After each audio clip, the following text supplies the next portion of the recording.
Muy buenas tardes ya aquí en Guatemala. Queremos darles la bienvenida al Congreso Centroamericano y del Caribe de ASENCAI.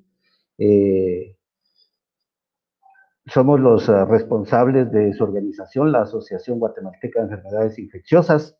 Tenemos un selecto y destacado grupo de conferencistas muy influyentes en nuestra región. Y sin mayor preámbulo, vamos a presentar a nuestra primera conferencista. Los currículums están posteados en nuestras redes sociales, entonces vamos a obviar esa parte. Tengo el gusto y le quiero dar la bienvenida a la doctora Cassetti, que nos hablará sobre la terapia antirretroviral en la mujer, menopausia y embarazo. Bienvenida, doctora Cassetti.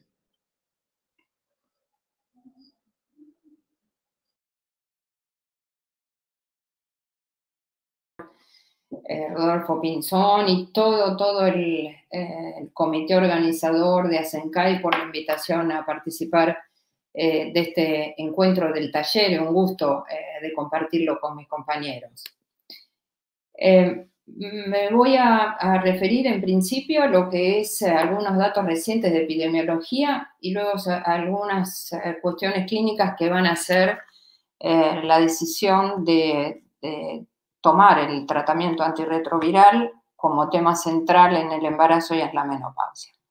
Fíjense ustedes que de acuerdo a las últimas cifras dadas por ONUCIDA en julio de este año, hay 38 millones de personas que viven con VIH en el 2019, 25.4 reciben tratamiento antirretroviral y 1.7 millones tenemos de nuevas infecciones en el 2019.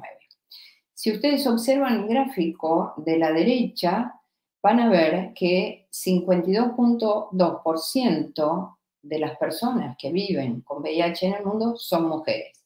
Y si prestamos atención a lo que es Latinoamérica, se ubica en tercer lugar luego del África, Asia y ya venimos nosotros. Pero también es importante señalar que cada semana alrededor de 5.500 mujeres jóvenes entre 15 y 24 años adquieren nuevamente una infección. Son nuevas infecciones cada semana. Y que las mujeres y niñas representan el 48% de las nuevas infecciones en el 2019. Quiere decir que miremos por donde miremos, el tema de la mujer en el mundo y de la mujer joven es un problema. Pero claro que hoy vivimos un momento especial. Estamos asistiendo a diferentes generaciones de mujeres, desde niñas nacidas por transmisión vertical, adolescentes, mujeres jóvenes, hasta mujeres adultas y abuelas. Esto está focalizado únicamente en las mujeres. Como ustedes ven ahí, esto es nuevas infecciones en el mundo que van disminuyendo, pero no lo suficiente. Es decir, que ONUCIDA ya acepta no solo que el 90 no llegamos en 2020, sino que las nuevas infecciones, más allá de la edad de la mujer, el descenso de esas nuevas infecciones tampoco se ha logrado. Pero claro que hay mucha cuestión de heterogeneidad en lo que es distintas áreas del mundo. Fíjense, en el África, por ejemplo, la curva está disminuyendo en las mujeres mayores de 15 años. Y en Latinoamérica, si bien hubo un descenso, fíjense que está estable y en los últimos años aumentando. Seguramente el doctor Beltrán les mostró los datos del taller latinoamericano, que no voy a insistir en ellos, muchos de ustedes están trabajando. Solamente decirles que los nuevos casos entre este periodo de 2013 y 2017, los nuevos casos que ingresan a nuestros sistemas de salud, fíjense, de acuerdo a las edades, se ve fundamentalmente un incremento entre hombres jóvenes, hombres que tienen sexo con hombres, y fíjense cómo aumenta de 36% a 46%. Este aumento no se ve en la mujer, es decir, la mujer no aumenta tanto como el hombre, pero tampoco baja. Es decir, que estamos estables en lo que son los datos de nuestro taller. El diagnóstico tardío sigue siendo alto, la retención en el sistema de salud es bastante buena. El principal gap diría que es el testeo, pero también la vinculación al sistema de salud. Si miramos en términos generales, cómo es la cobertura en el mundo, son datos de la Organización Mundial de la Salud, veremos que las mujeres reciben más tratamiento que el hombre, ¿no? Por lo menos más cantidad de mujeres que el hombre. Esto llama la atención realmente porque hemos visto años pasados que en general la mujer recibía menos tratamiento. Yo creo que hay que mirar región por región y analizar cuánto es esta cobertura en función de todos los datos de la población que realmente tiene infección por HIV, de la población declarada, cuántos reciben tratamiento antirretroviral. Pero es un dato para tener en cuenta porque quizás estemos en un momento de transición donde más mujeres están recibiendo tratamiento. Miren lo que pasa en Latinoamérica, cifras nuevamente de julio de este año de ONUCIDA, y como ustedes ven en el gráfico de la izquierda, eso es en general Latinoamérica, ¿no? Las personas que viven con VIH en Latinoamérica, entre hombres y mujeres está dividido. A la izquierda ven las mujeres, a la derecha los hombres. En verdecito es todos aquellos que están virológicamente suprimidos. Y me estoy refiriendo a la columna de la izquierda. Y entonces, más supresión virológica en la mujer que en el hombre. También llama la atención eso. Pero claro, cuando nos vamos país por país, y acá está representado Guatemala, ustedes están acá, y también en Chile, fíjense lo que pasa en Guatemala. Menos mujeres virológicamente suprimidas, y en Chile pasa lo mismo. Y cuando miramos la parte de arriba, el gris oscuro, que es las personas que no conocen su estado serológico, más mujeres no conocen en los dos lugares, en Guatemala y Chile. Por eso creo que el mensaje acá es ver qué es lo que pasa. Una cosa son las cifras de ONUCIDA en Latinoamérica en las mujeres y otra cosa es lo que pasa país por país. Nosotros tenemos en la Argentina 139.000 personas que viven con VIH, 17% no lo saben, esto mejoramos bastante, antes era el 30% y antes el 50%, quiere decir de que se aumentó el testeo, aunque no es suficiente, pero mejoramos. La relación es dos hombres, 2.1 a 1, dos hombres por una mujer.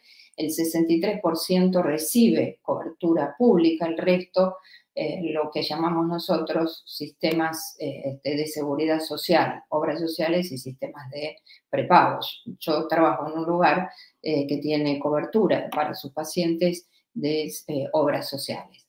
Y nosotros sí tenemos epidemias concentradas, como ven ahí, por supuesto más del 98% adquieren la infección por sexo no protegido. Pero lo que quiero señalar acá son dos cosas. Uno, acá en esta parte, es la transmisión vertical, 4.6%, una transmisión muy alta. Realmente es una asignatura pendiente para nosotros. Tenemos países como Chile y Uruguay que tienen menos del 2%, y el diagnóstico tardío 36.5%. Pero fíjense, también siempre fue más en los hombres, pero ahí las mujeres le siguen enseguidita, que también tenemos un 30% de las mujeres con diagnóstico tardío. Este es el lugar donde trabajo, es un centro ambulatorio que se dedica únicamente a HIV, que tiene lugares referentes en toda la Argentina. Tenemos en seguimiento 10.800 pacientes, 74% hombres, 26% mujeres. De las mujeres, el 67%, 67.6%, están entre 15 y 49 años. De toda la población, el 98% recibe tratamiento antirretroviral y quisimos ver las cargas virales suprimidas, menos de 50, entre hombres y mujeres, y fíjense, no hay diferencia, 87-88%. Tampoco hay diferencia en la mediana hasta hoy, que son datos para ser presentados en esta charla. Y los tratamientos más frecuentemente utilizados en las mujeres son inhibidor de integrasa y enseguidita proteasa. Nosotros tenemos darunavir, ritonavir coformulado que se utiliza mucho en nuestro país, y la integrasa, victegravir, dolutegravir y en nuestra población, y menos raltegravir. como backbone, TDF o TAF, diría que más frecuentemente en la mujer, en el último año estamos usando más TAF, coformulado, y menos abacavir. Pasemos ahora a un tema que es interesante en la mujer, que es el tema de la violencia. Esto también son datos de ONU-SIDA, y esto es las mujeres que han experimentado en el último año algún hecho, alguna situación de violencia por su pareja. Las mujeres entre 15 y 49 años, en el mundo 20%. ¿Por qué es importante? Porque las mujeres que experimentan esta violencia tienen un riesgo mayor, 1.5, de adquirir el HIV versus las mujeres que no sufren esta violencia. Y en Latinoamérica, ¿qué es lo que ocurre? También fue reportado el riesgo de sufrir violencia entre 2 a 16 veces más alto en las mujeres con HIV comparado en las mujeres sin HIV. Y en Argentina y Brasil, las mujeres diagnosticadas con HIV durante el control prenatal reportaron mayor vulnerabilidad a lo que se llama violencia institucional. O sea que además de la violencia íntima de pareja o de familia, está la violencia institucional. Claro que la pandemia de COVID que estamos transitando empeora esta situación. Y miren el reporte que hacen ONU-SIDA, que la violencia doméstica aumentó un 30% en Francia y en la Argentina un 25%. Hicimos este estudio que fue presentado en el Congreso de la Sociedad Internacional en julio de este año, donde hicimos 1.336 encuestas a nuestros pacientes con HIV para ver el impacto de la pandemia. Solo para señalar que la gran mayoría sufrió estrés, ansiedad y depresión, más del 50%, e irritabilidad, y las mujeres también sufrieron eso, particularmente vinculado a la depresión, es decir, el impacto de la pandemia. 2 palabras en lo que es embarazos no planificados. Embarazos no planificados es muy frecuente en todos lados del mundo. Este es un estudio hecho en Sudáfrica, 1.500 mujeres HIV positivas, 592 negativas, y se ve cómo el embarazo no planificado es más frecuente en la población con HIV que sin HIV. 50%, como se ve ahí, versus 20, 30 y pico por ciento en la mujer sin HIV. Pero aún si miramos en la mujer con HIV, tanto en la que recién se diagnostica, en aquellas que está sin tratamiento, como en aquellas que reciben tratamiento, el embarazo no planificado es más frecuente. Y esto se los traigo nada más para decirles que hay una correlación, como muestra este estudio, en 490 mujeres también en el África, es otro estudio, de embarazo no planificado y fallo de tratamiento antirretroviral. Como ven ahí, porcentaje con elevada carga viral después de 5 años de seguimiento. Las que no planificaban su embarazo era mucho peor. ¿Qué elementos tenemos o datos tenemos en Latinoamérica y el Caribe? Tenemos una alta frecuencia de embarazos no intencionados, 50 a 70%, Brasil, México, Argentina, República Dominicana. 79% de estos embarazos no planificados terminan en abortos inducidos, y el aborto es ilegal en la mayoría de nuestros países. Bajo uso de condón consistentemente usado, bajo uso de métodos duales, y las características sociales de estas mujeres son especiales: violencia en la familia, sobre todo después del decir que tienen HIV, es decir, después del develamiento, estigma, discriminación. ¿Qué pasa entonces con la anticoncepción? Hoy tenemos que estar tranquilos que no tenemos ninguna contraindicación de métodos anticonceptivos, cualquiera que usemos con nuestras mujeres, y el tratamiento antirretroviral. Lo único que tenemos que chequear es las interacciones. 0 interacción, rilpivirina, doravirina, raltegravir, dolutegravir y bictegravir, y por supuesto nada de los análogos nucleósidos. Con alguna interacción que hay que chequear, con los favirenses, es decir, los no nucleósidos, y aquellos compuestos inhibidores de proteasa que tengan booster. Ahí mencionaba en la diapositiva anterior, en las mujeres que no tienen HIV, si el acetato de medroxiprogesterona aumenta la susceptibilidad para adquirir el HIV. Y ya hemos visto el año pasado que claramente esta discusión se termina en términos de que no hay aumento de la susceptibilidad. Pasemos al embarazo. Fíjense ustedes, Latinoamérica, 74% de las mujeres embarazadas reciben tratamiento antirretroviral. No está mal, pero podría ser mucho mejor. Pero sí, lo que estamos mal es el porcentaje de transmisión vertical. 15% es 2% más que 2 años atrás. Es decir, que es un problema la transmisión vertical en nuestro medio. Es muy importante testear a la mujer en cada trimestre. Necesidad hay en nuestra región de testear a la pareja de la mujer embarazada, lo cual es un problema muchas veces. El tratamiento antirretroviral siempre indicado, aún mejor antes de la concepción. Es decir, ni bien se hace el diagnóstico de la mujer, por eso hay que aumentar el testeo, se trata. A mayor tiempo de carga viral no detectable, menor riesgo de transmisión al recién nacido. Y por supuesto, el objetivo es llegar al momento del parto con carga viral no detectable. El U igual a U aplica en la transmisión sexual, no a la lactancia. Sin embargo, tenemos que saber qué es lo que dicen las guías. Las guías dicen, nosotros estamos en contra de la lactancia, pero en situaciones donde la mujer quiera dar la lactancia, recomendamos algún equipo multidisciplinario para que la asista. Yo creo que en nuestra región estamos todavía un poco lejos de pensar en eso, pero lo menciono porque podemos tener situaciones individuales para que nos podemos enfrentar. Todos ustedes conocen el estudio CEPAMO, empezó en 8 principales maternidades de Botswana, 45% del total de nacimientos, luego se amplía el denominador y más, en los últimos datos es más del 80% de los nacimientos en esa región, y aprendimos que los primeros datos de dolutegravir con asociación en el cierre del tubo neural nos decían que había un riesgo de 0.9. Cuando se incorpora más un denominador mayor, ese 0.9 baja a 0.3. Y luego de ese 0.3 vamos a ver, me están escuchando, ¿no? Sí, perfecto. De ese 0.3 baja a 0.9. O sea, estos son los últimos datos. 0.19. Realmente muy poquito riesgo, apenas un poco superior al 0.11, 0.07.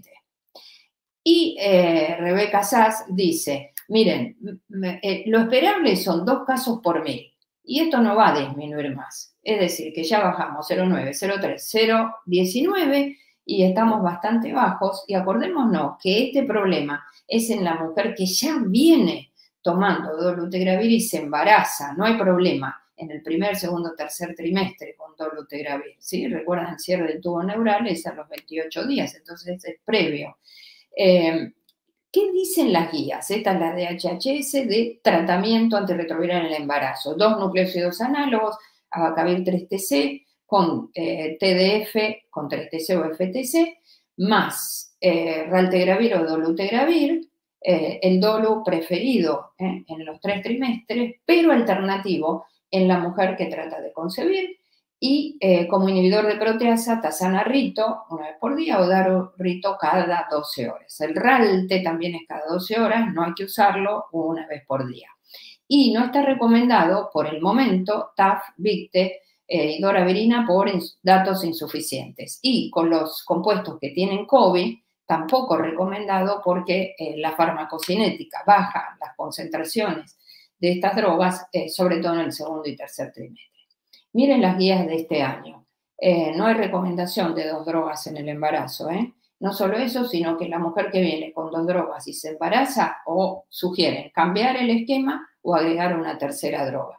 Y por supuesto, las que vienen recibiendo Covicistat, si ustedes quieren y están no detectables, si quieren dejárselo, tienen que monitorearla más seguido por el hecho de la disminución de las concentraciones. Y además las guías contemplan ya también las opciones que las venían contemplando en las parejas serodiscordantes, opciones de embarazo.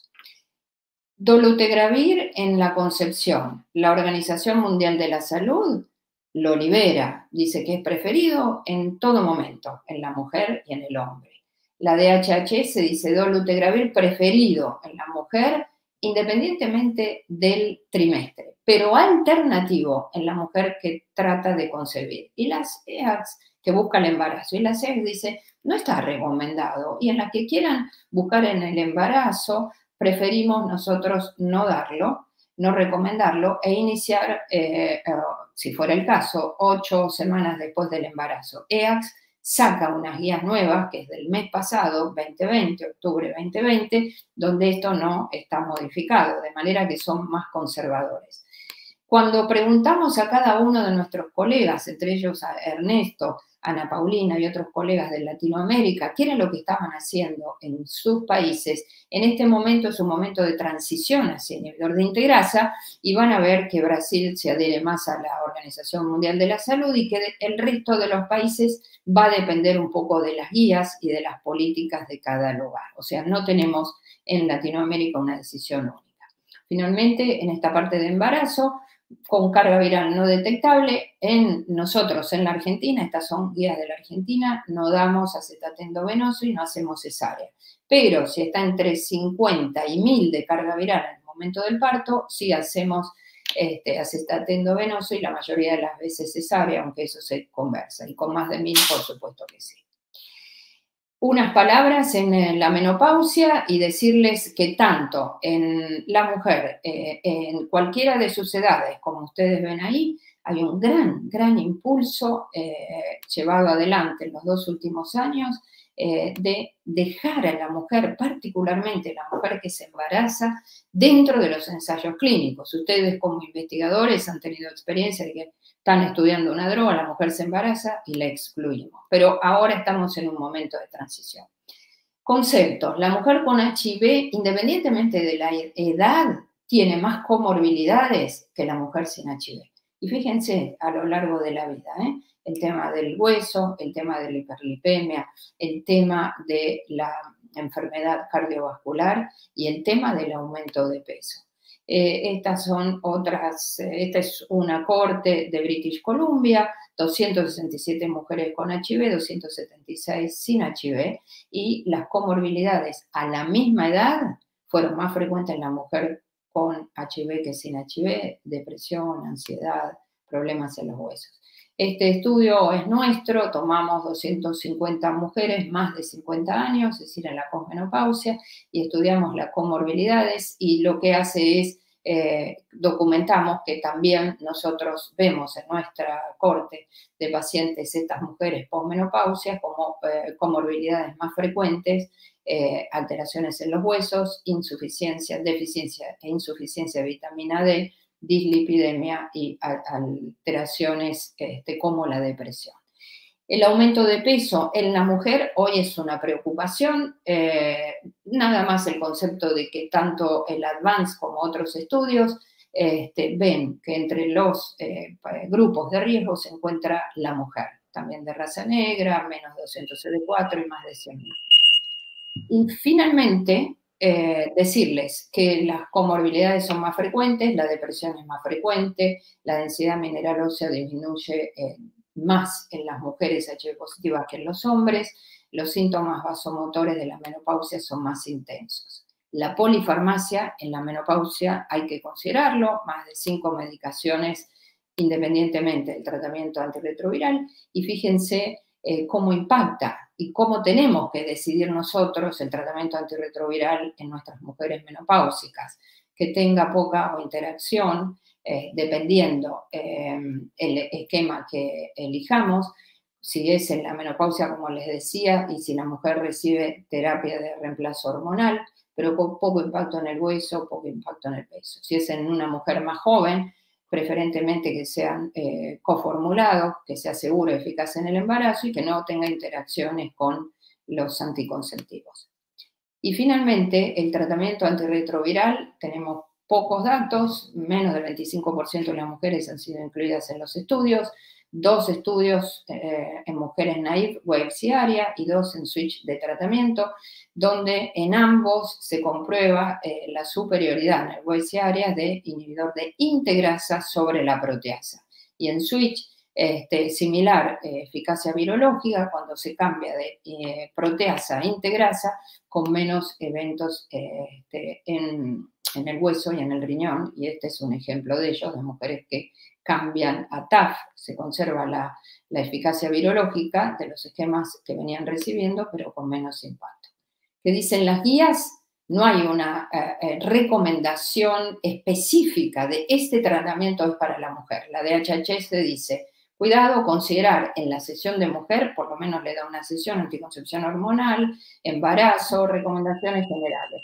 En las de USA, mujer en edad fértil, consensuar con la mujer del dolutegravir, y en EACS tampoco hay una recomendación, sino que son generales. Conclusión, las mujeres representan más de la mitad de la población en el mundo que vive con HIV, requieren un enfoque especial, edad fértil, embarazo, screening de las comorbilidades, necesitamos más estudios de PK durante el embarazo, es muy importante aumentar el testeo y la vinculación al sistema de salud, más generación de datos propios, particularmente de Latinoamérica, el trabajo con el equipo multidisciplinario, algunos tratamientos antirretrovirales como las integrasas parecen ajustarse mejor que otros. Y barreras que también siguen hoy presentes, dependencia del hombre, la violencia doméstica, la responsabilidad de la familia, ella nunca es primera en la agenda, el estigma y la discriminación.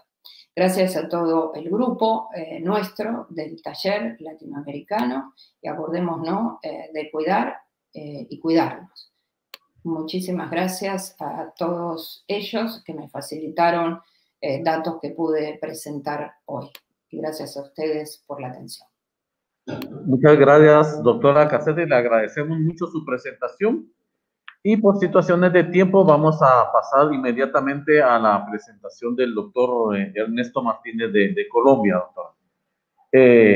La siguiente plática está a cargo del doctor Ernesto Martínez desde Colombia. Él a través de su presentación nos va a dar respuesta a la pregunta ¿cuál es el rol de los inhibidores de integrasa en Latinoamérica y el Caribe? De las guías a la realidad. Así que, por favor, si podemos compartir la pantalla del doctor Martínez para empezar la presentación.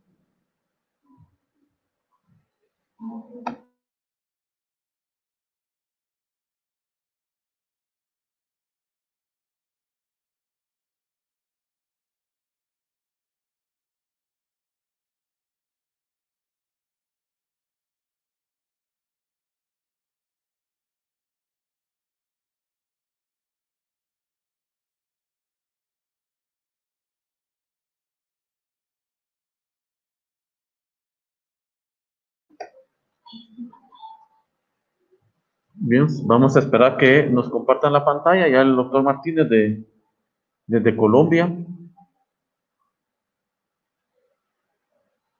para continuar con el bloque número 2 en el cual sí vamos con bastante tiempo.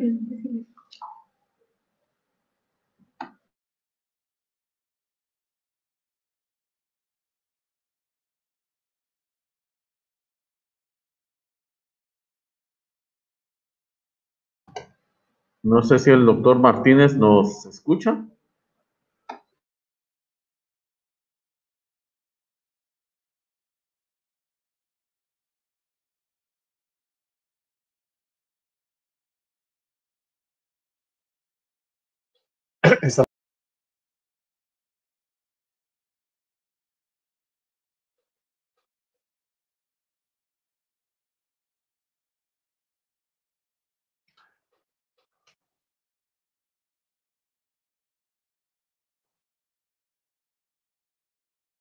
Ok, bueno, miremos a ver. Aquí está. Mis disculpas, creo que ya estamos viendo toda la presentación.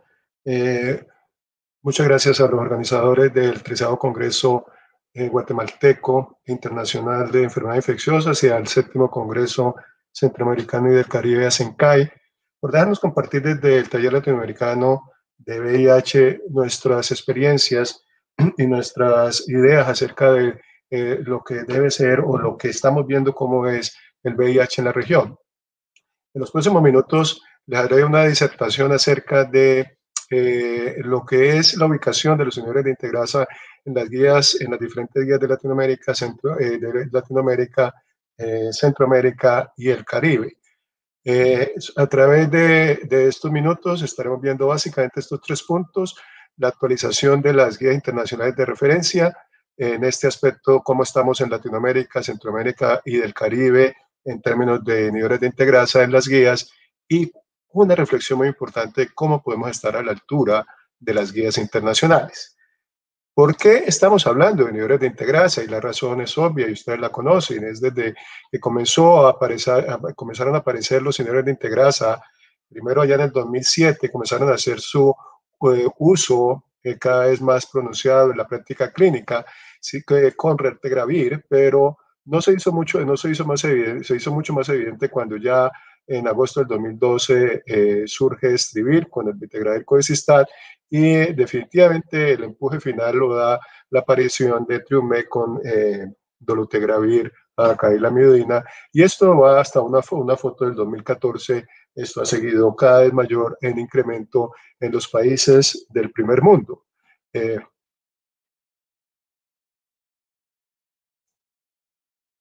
Y la razón de que esto se dé no es simplemente predilección de los gobiernos.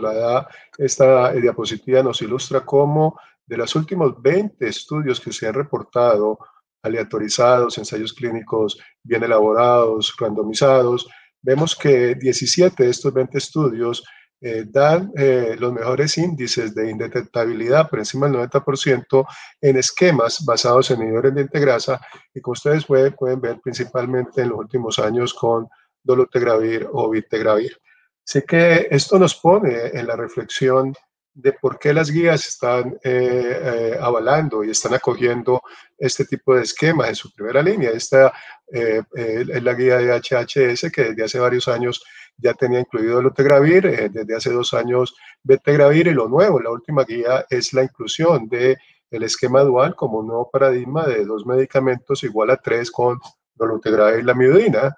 Y la introducción tanto de vitegravir como esta terapia dual se basa en estudios muy poderosos con un tamaño de muestras muy, muy grande, donde se ve que esquemas basados en vitegravir y TAF son igualmente efectivos y seguros que aquellos que conocíamos con dolutegravir, tenofovir, alafenamida, tenofovir disoproxil, enticitabina o con abacavir-lamivudina, con unas tasas de indetectabilidad verdaderamente sorprendentes aún a la semana 144. Y lo más interesante es ver que prácticamente idénticos resultados se observaron en los estudios Gemini 1 y 2, cuando se comparó terapia con 2 agentes, dolutegravir y lamivudina, con sus correspondientes agentes en la versión de 3, con tenofovir y enticitabina. Y aquí vemos que no hay verdaderamente diferencias en el global total de indetectabilidad a cabo de 96 semanas. Cuando se desglosa por carga viral o por recuento de CD4 en el tiempo para el desarrollo de falla virológica, no hay diferencia. Se observa una diferencia en el conteo en el grupo que tenía un CD4 menor de 200 en el análisis por StatShock del FDA, donde los investigadores nos hacen claridad de que esta diferencia, si bien eran números realmente bajos, se debía básicamente por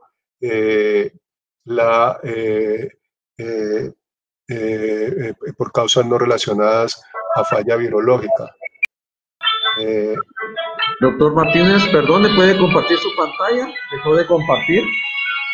Sí, permítame un segundito, me disculpa, realmente no sé qué pudo haber pasado.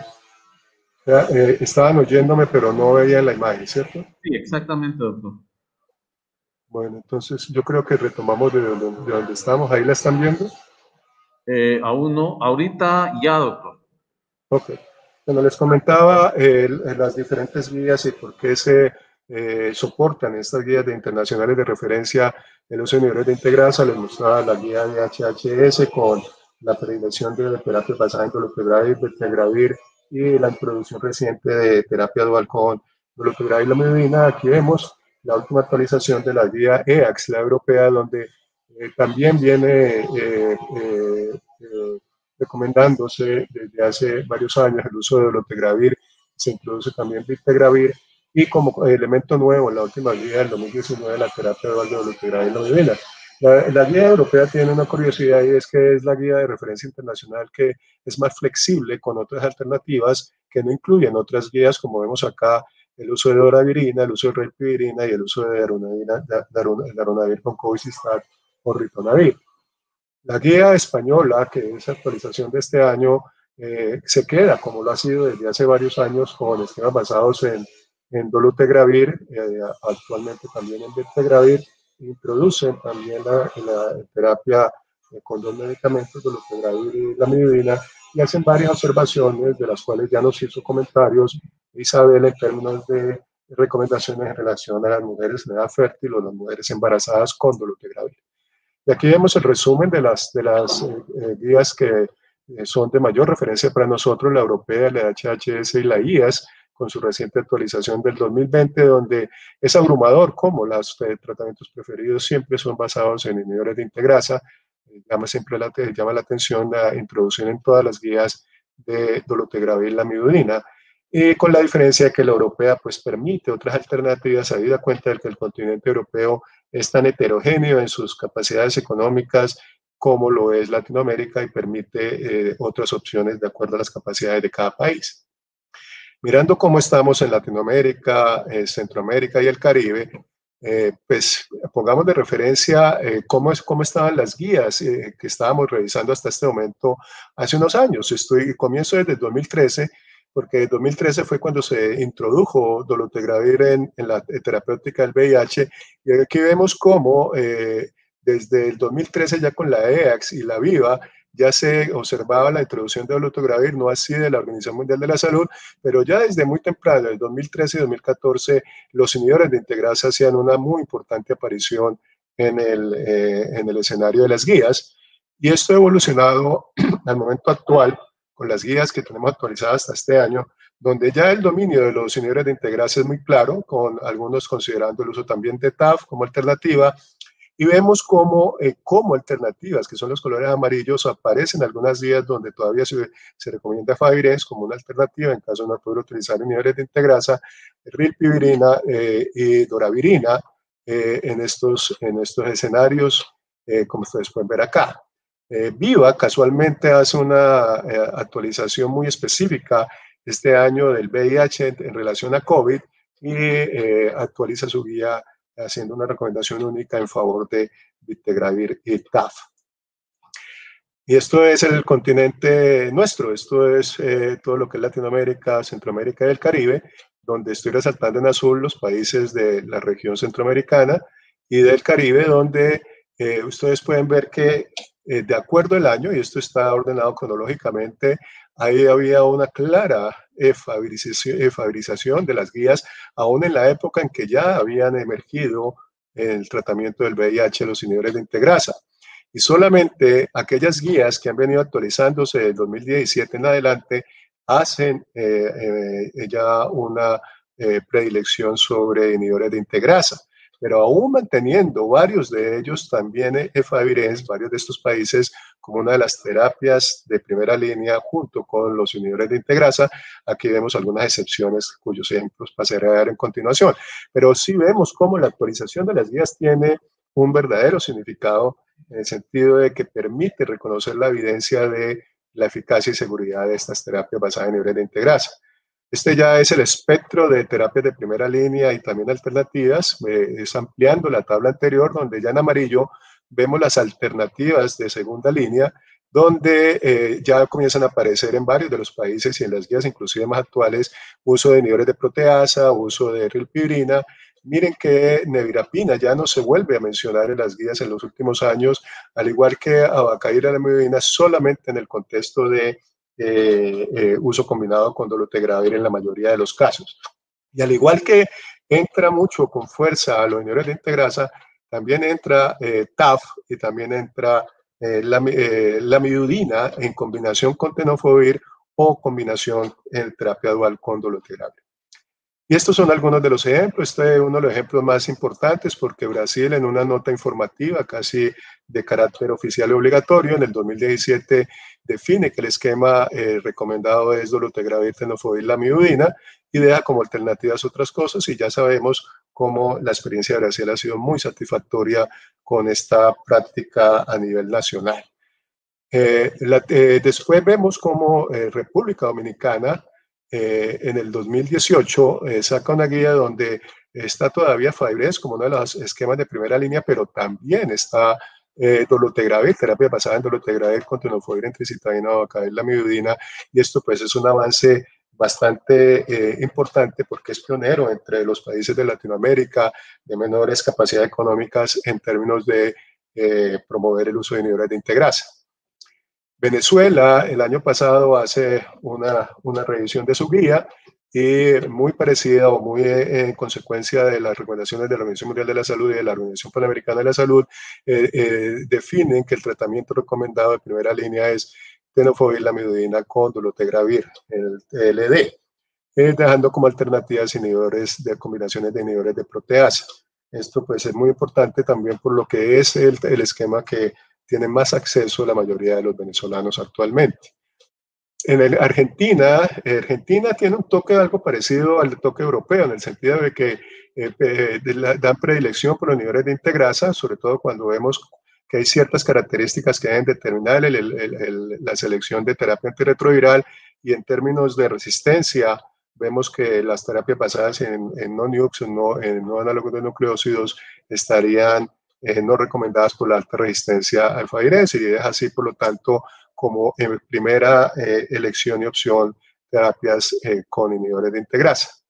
Ecuador es un poco más preciso y específico y recomienda como única tratamiento preferente terapias basadas en dolutegravir, bien sea con tenofovir, lamivudina o tenofovir, entricitabina, y esto es también muy interesante para un país muy similar al de todos nosotros en Latinoamérica.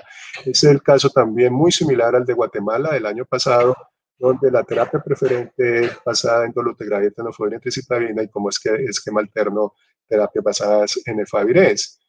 Pero yo diría que uno de los casos que puede estar mostrando el camino a seguir de alguna manera es México. México no es un país de bajo medio ingreso, es un país que se considera de altos ingresos, pero aún así tuvieron que hacer estrategias de acuerdos y convenios de precios muy importantes para lograr que, junto con la guía que se actualiza simultáneamente, se dé predilección como tratamiento preferente, terapia basada en dolutegravir, TAF y lamivudina, dejando también la opción de dolutegravir.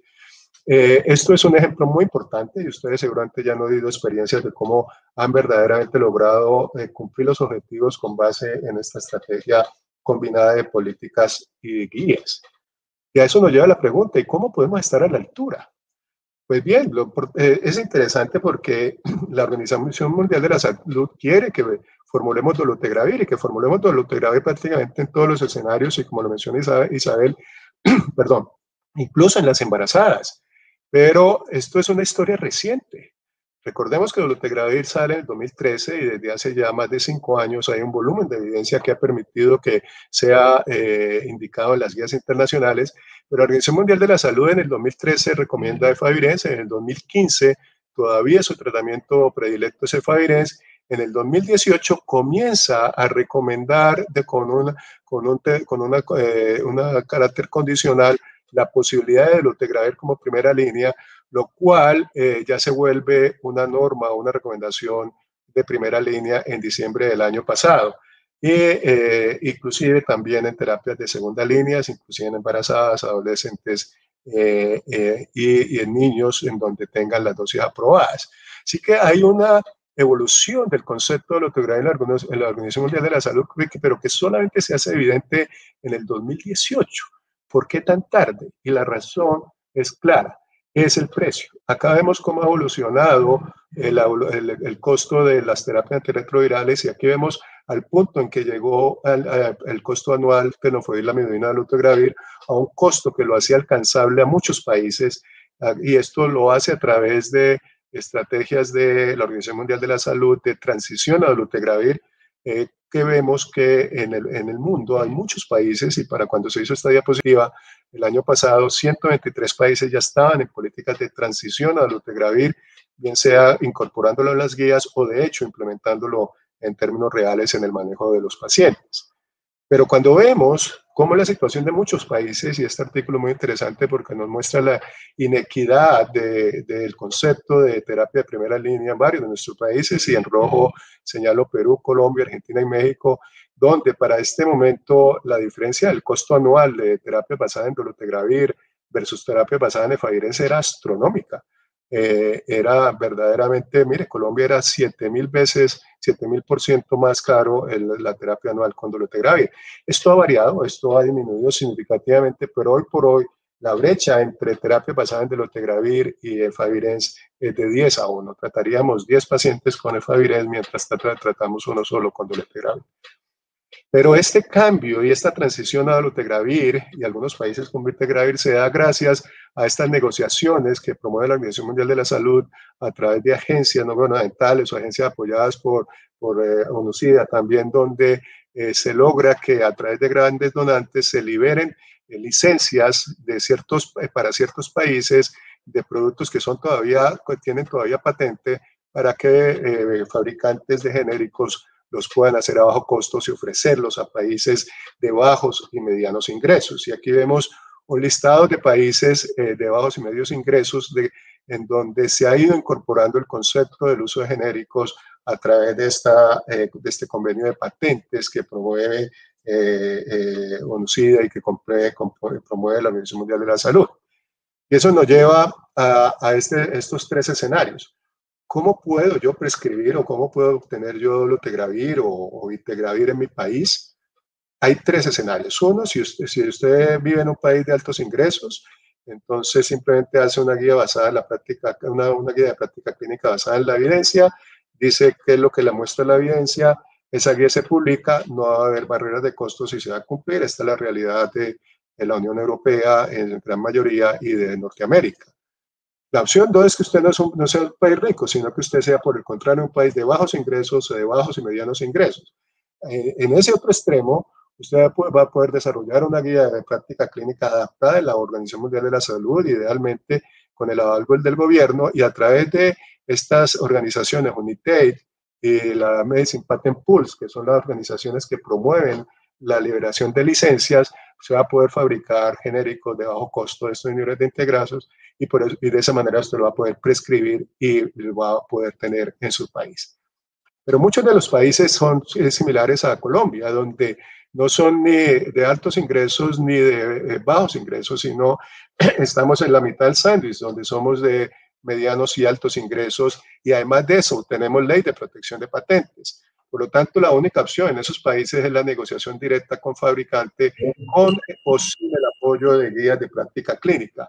Aquí vemos que si usted tiene esa negociación directa con un país, va a poder, con una fabricante, va a poder prescribir inhibidores de integrasa, y si no lo tiene, va a tener que hacer el análisis de costo-efectividad, ver cómo funciona con los diferentes rangos de precios que puede obtener de los diferentes inhibidores de integrasa versus las terapias que ya se tienen, o esperar a que se liberen las patentes, y de esa manera va a ser más fácil el ingreso de genéricos.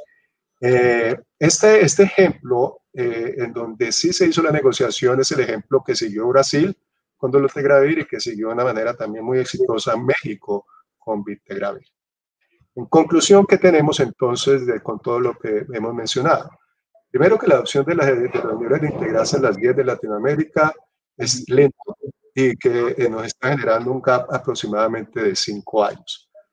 El uso en países que ya han incorporado inhibidores de integrasa de segunda generación como dolutegravir o vitegravir es desafortunadamente aún bajo en las guías, no hablar de su uso real, para lo cual viene la charla siguiente de Martín. Las opciones para lograr inclusión en las guías y un amplio uso serían las que hemos discutido: ser país de ingresos altos, donde la guía simplemente va a determinar su selección y no va a haber barreras de costos; ser país de ingresos bajos y medios y acceder a genéricos a través de organizaciones de apoyo de la OPS, de la OMS, de UNITAID, del programa de medicina de patentes, como son varios de los países que en sus guías, de hecho, actualmente ya han incorporado dolutegravir, y ahí menciono algunos, entre ellos varios de Centroamérica. o ninguno de los anteriores, usted está en la mitad del sándwich, como lo es Colombia, y entonces la opción que le queda es una negociación directa con el fabricante, y eso es lo que hicieron con éxito Brasil y México, y así están haciéndolo actualmente. Pero si no hay esa negociación directa que permita un uso a gran escala de estos inhibidores de integrasa, la opción que le queda probablemente es la costo efectividad y ojalá que estos estudios beneficien el uso de inhibidores de integrasa y finalmente esperar a que se liberen las patentes. Pues finalmente, para concluir diciéndole que las guías de práctica clínica son útiles y los países se han ido moviendo en la región a actualizarlas progresivamente, pero no son suficientes, como ya lo he dejado claro. Con esto quiero terminar y muchas gracias. Bien, muchas gracias, doctor Ernesto Martínez, por la plática. Por situaciones de tiempo vamos a pasar inmediatamente a la siguiente conferencia con el doctor Martin Hoffman de Argentina. Así que le agradecemos, doctor Martínez, por bella presentación que nos ha proporcionado el día de hoy. Muchas gracias. Seguidamente, pues, siguiendo el programa, hay una pregunta más que ¿cuál es el rol de los inhibidores de integrasa en Latinoamérica y el Caribe? De las guías a la realidad. Y para dar respuesta a esta pregunta está con nosotros el doctor Martin Hoffman de Argentina. Así que ya está en pantalla, doctor Hoffman, puede presentar. ¿Cómo están? Buenas tardes, buenos días. ¿Ven la presentación? Sí, sí, doctor, ahorita la vimos, solo se la puede poner en modo de pantalla completa, por favor. Sí, ¿la están viendo? ¿Están viendo y me oyen? Sí, la estamos viendo y ahorita ya la miramos en modo de pantalla completa. Gracias, doctor. Puede iniciar. De nada. Bueno, buenas tardes o buenos días, depende de dónde estemos. La verdad que para mí es un privilegio participar de esta actividad.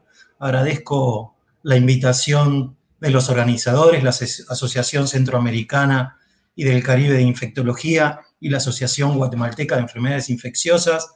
Para mí es un privilegio compartir esta actividad con compañeros de púlpito tan prestigiosos. Así que bueno, me toca tratar de responder cuál es el manejo real, ¿no? En el mundo real. Estuvimos viendo las guías, estuvimos viendo muchas situaciones, pero vamos a tratar de dar un pantallazo sobre lo real.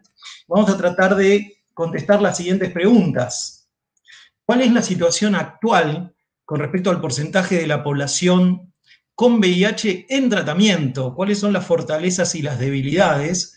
¿Y cuál es la posición que tiene la región con respecto al segundo objetivo 90 de la OMS? ¿Qué esquemas de tratamiento antirretroviral son los más usados en la región y cómo eso fue evolucionando a través del tiempo? ¿Y qué podemos esperar de acá en adelante? ¿Qué nos queda por hacer? Todo esto vamos a tratar de contestarlo. No sé si lo vamos a lograr, pero allí vamos a intentarlo. Primero les quiero mostrar, este es un módulo y es una actividad del taller latinoamericano de VIH que al 31 de diciembre estaba compuesto por 79 centros de toda Latinoamérica que están discriminados en esta tabla por país, y esos representaban 116.000, un poquito más de 116.000 personas con VIH en seguimiento. Puse porque me pareció importante también mostrar cuántos de estos pacientes pertenecían a un centro privado. Ven, no sé si ven mi flechita, pero la uso como señalador. Aproximadamente el 40% de todas las personas en seguimiento pertenecían a un centro privado, y eso con bastante heterogeneidad de acuerdo a los países. Y esto también tiene que ver con lo que sigue, porque es importante para la terapia antirretroviral los test de genotipificación, y en realidad vemos que el 50% de las personas en seguimiento no tenían disponible, hasta fines del 2017, de la posibilidad de hacer un test de genotipificación antes del inicio del tratamiento, y el 70%, o sea, el 30%, no tenían la posibilidad de hacerlo aún en fallo. Y también es importante puntualizar, para dar un poco más de idea de la población a la cual nos referimos, que 1/3 de los pacientes, de las personas en seguimiento, sufrieron en algún momento en el último año, de acuerdo a nuestro análisis, de falta de una de las medicaciones antirretrovirales por más de un mes. También hay mucha heterogeneidad, ¿ven? Si queremos relacionarlo, probablemente veamos alguna relación entre privado y la no falta, pero bueno, esa es una idea de la población que fue estudiada por el taller con respecto al tratamiento, ¿no? Un poquito para repasar lo que estaba hablando Ernesto recién, las recomendaciones latinoamericanas hablan de testear y tratar ya en el mundo a partir del 2014, y la lenta incorporación de los países de la región va en ese sentido, lentamente.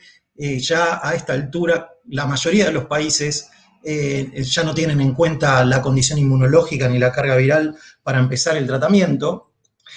Y, sin embargo, estos son datos de la ONU-SIDA de fines del 2019, perdón, estimaciones, fines del 2018, estimaciones para el 2019, de personas, hombres y mujeres, está discriminado por sexo y por región de la zona que nos ocupa a nosotros en este momento, que están en tratamiento realmente. Y vemos que en la región del Caribe está en aumento lento, muy lento con respecto a lo que nos gustaría, sobre todo si pensamos que hay que tratar a todos. Ya hablamos, se habló de esto otros expositores anteriores sobre el porcentaje mayor en el sexo femenino. Lo mismo ocurre en Latinoamérica, con un poquito más de acercamiento hacia alcanzar la totalidad de las personas con VIH, pero también lejos.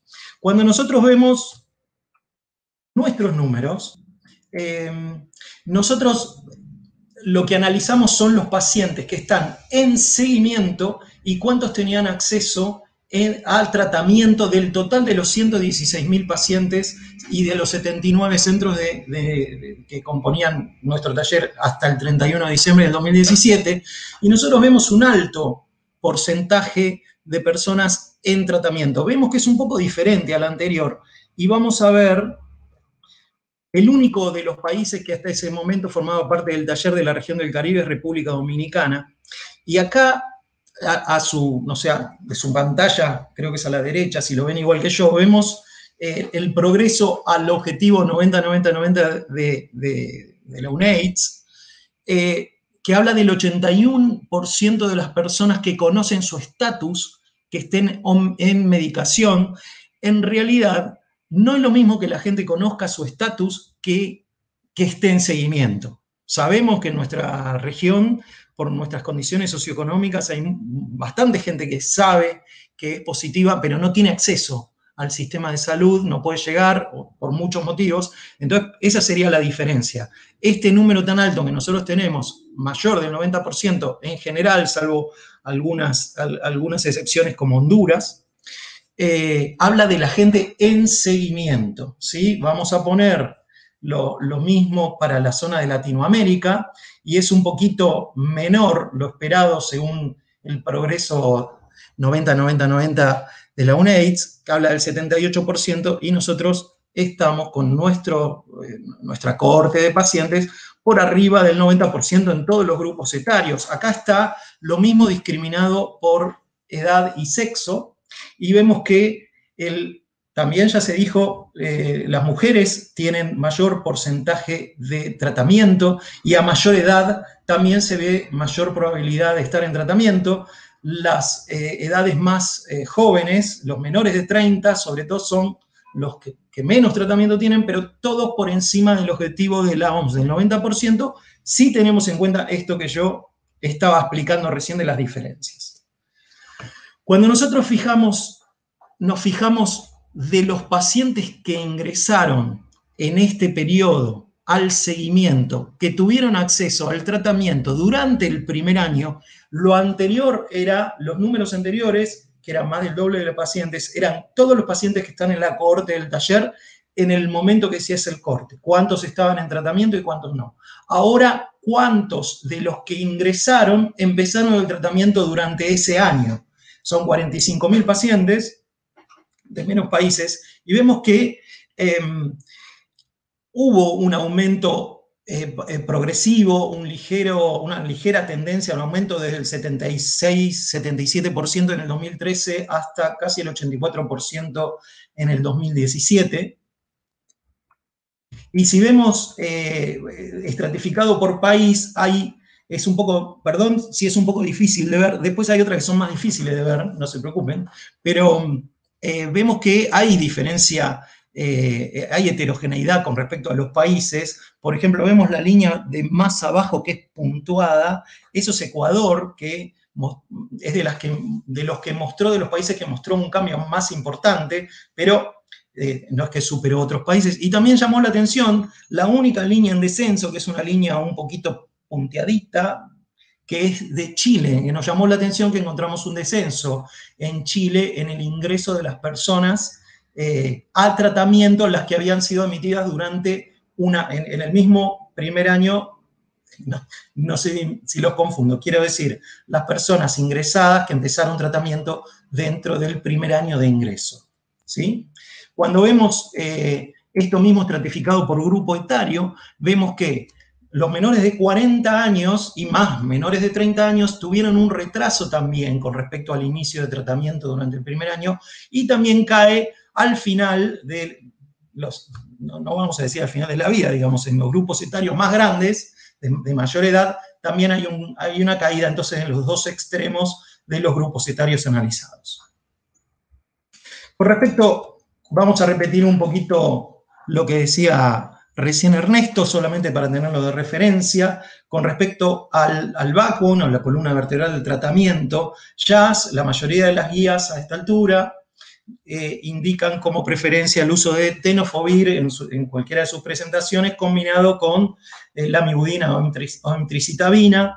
Abacavir 3TC se mantiene, como dijo Ernesto recién, sobre todo cuando está asociado a dolutegravir, y AZT ya casi está en desuso, con algunas excepciones, pero los que vemos ahí son guías más viejas, ¿sí? AZT ya es de uso casi muy raro y casi está dejado de lado. Si nosotros vemos nuestros números, los números del taller de 35.000 pacientes de 54 centros, vemos que con el tiempo, acá tengo como el uso de tenofovir asociado con 3TC o emtricitabina fue en aumento, con un promedio del 70%, llegando casi hasta un 80%. Abacavir 3TC se mantuvo y, como era esperado, AZT fue descendiendo con los años.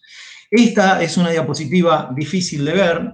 Lo que les quiero decir rápidamente es que tenofovir combinado con emtricitabina o 3TC es el cuadradito con una línea continua. El abacavir con 3TC es un rombo con una línea punteada, que es este que está acá en Argentina, lo estoy señalando, que el AZT en cualquier combinación es el triángulo con la línea continua. ¿Y qué quiero mostrar con esto para no hacer mucho lío? Nosotros vimos que una vez que empezamos nosotros a recabar los datos y a formar nuestra cohorte, había países que ya habían switchado el tema de empezar a usar los tratamientos con sidobudina AZT, y se mantuvo eso en el tiempo. Por ejemplo, Argentina, Venezuela, Ecuador, los que vemos la línea derecha, ¿sí? Guatemala, México. En cambio, otros países como por ejemplo Colombia, Chile, Perú, República Dominicana es bastante variable. Vimos el cambio en el tiempo. Nosotros cuando se empezó a analizar esto en el 2013, todavía preponderaba en estos lugares el AZT, y nosotros vimos que en este tiempo se hizo el cambio. Con respecto a la estratificación por edad y sexo, podemos decir que hay una tendencia a mayor uso de AZT en mujeres.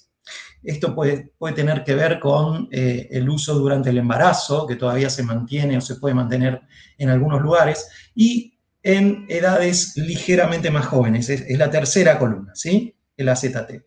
Con respecto a lo demás, es más o menos estable tanto en varones como en mujeres y en todos los grupos etarios. Esta es una diapositiva que yo la quiero explicar porque el taller está lo que sigue trabajando en la recopilación de datos de tantos centros, pero lo que hizo fue cortar a finales de 2017 para poder hacer un análisis, y esto es lo que estaba mostrando hasta recién.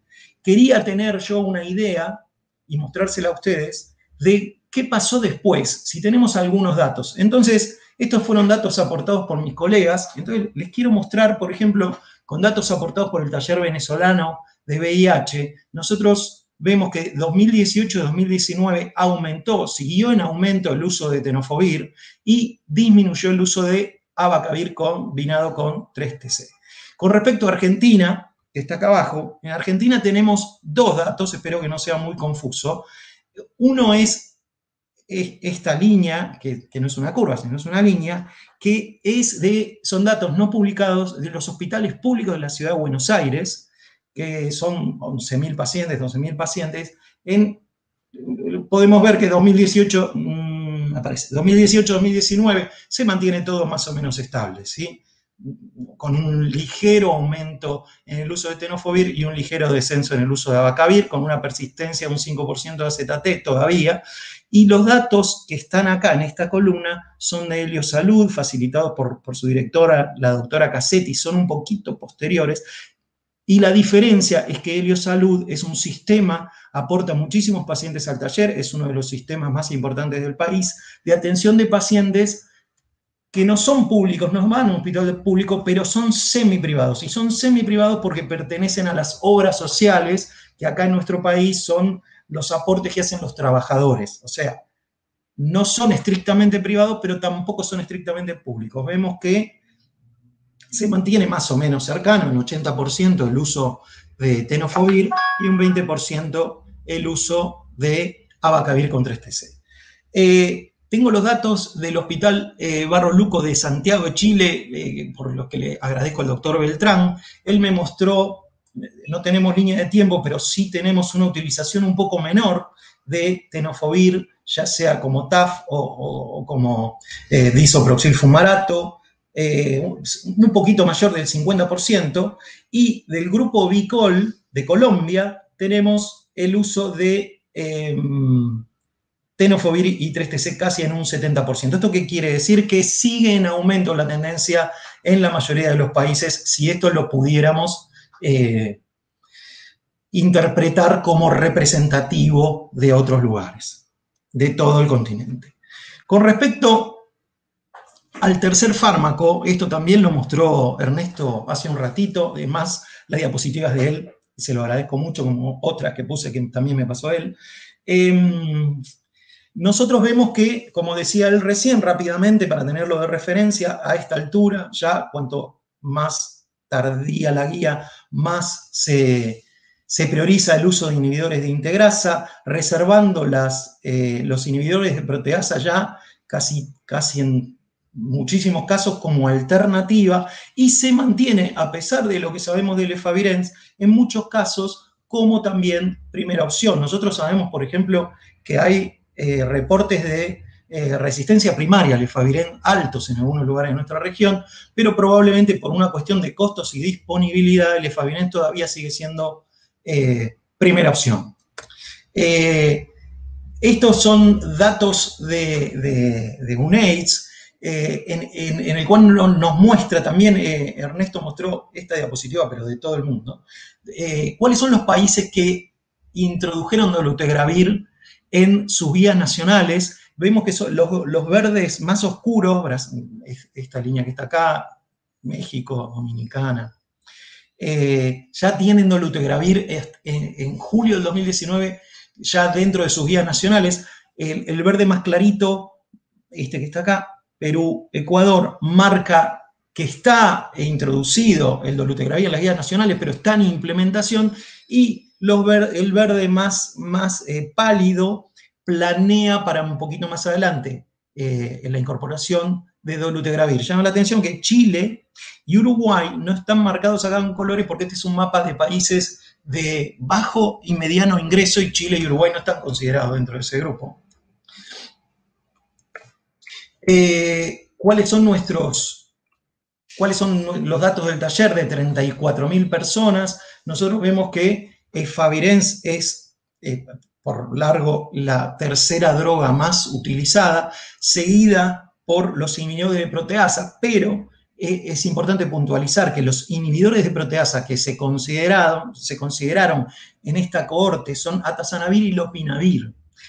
Vemos también raltegravir, que empezó a aumentar con el tiempo, y este grupo de otros, así se planificó la cohorte cuando se empezó a hacer, y esto cambió con el tiempo, pero este grupo incluye darunavir y dolutegravir. Entonces esto, acá hay como un gris que podría significar que en realidad el uso de inhibidores de integrasa es un poco mayor. Recordemos que en los primeros años raltegravir estaba más disponible que el dolutegravir, ¿sí? Esta es la misma que antes, también los voy a complicar otra vez con las líneas y los puntos. Vemos con respecto a los diferentes países mucha heterogeneidad.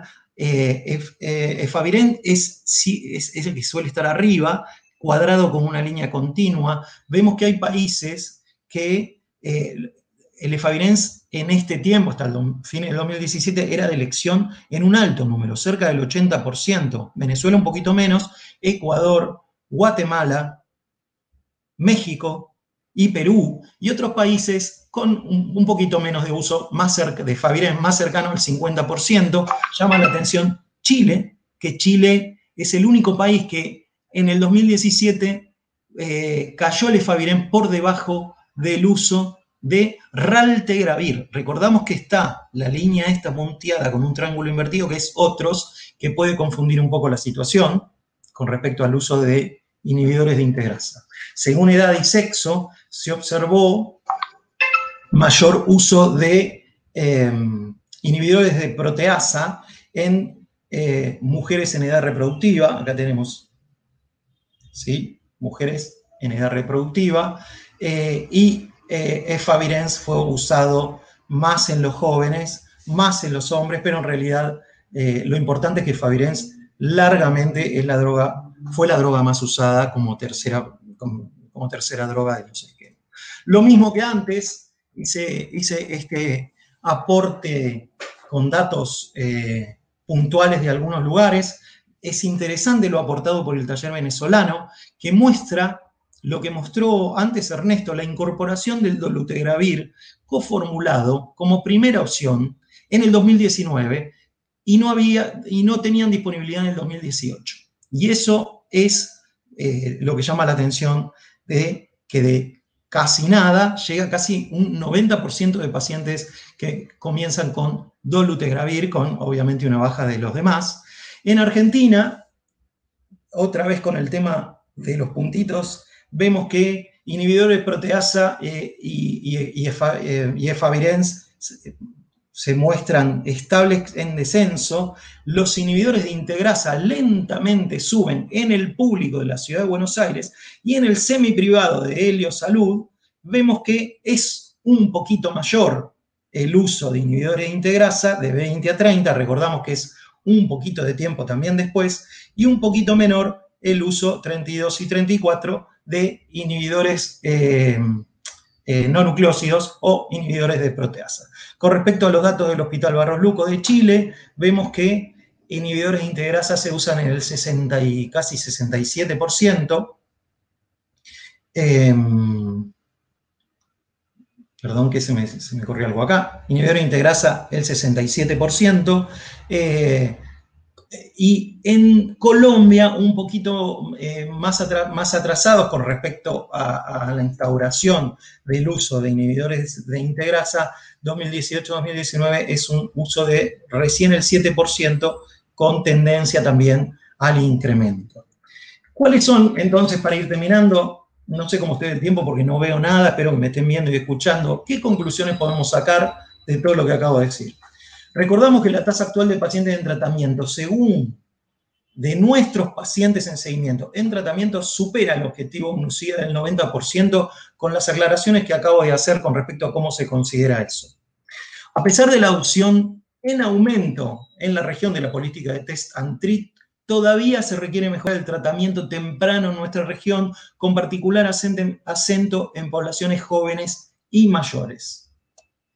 A una alta utilización de favirenz y baja, relativamente baja, de inhibidores de integrasa, a pesar de las guías internacionales, de todo lo que sabemos y de las guías incluso locales, todavía seguimos en esa situación, por más que vemos una tendencia lenta de aumento de uso de inhibidores de integrasa en la región, que es favorable y tiene que ver con las guías. Habría que ver cuál es el papel de los centros privados versus los centros públicos y la disponibilidad económica para que esto pase en la región. Acaba de hablar muy bien Ernesto de todo esto.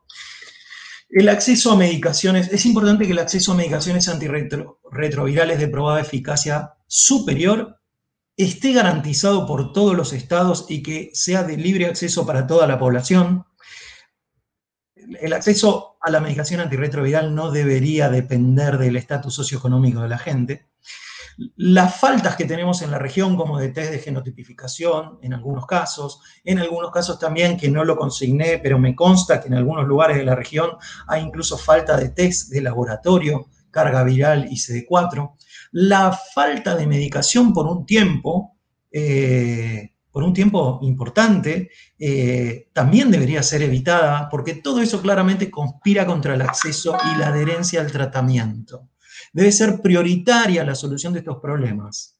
Es vital también la educación médica continua al personal de la salud que participa en el cuidado de las personas con VIH, y es de suma utilidad seguir manteniendo métodos de registro de la vida real con respecto a la situación del VIH en nuestra región.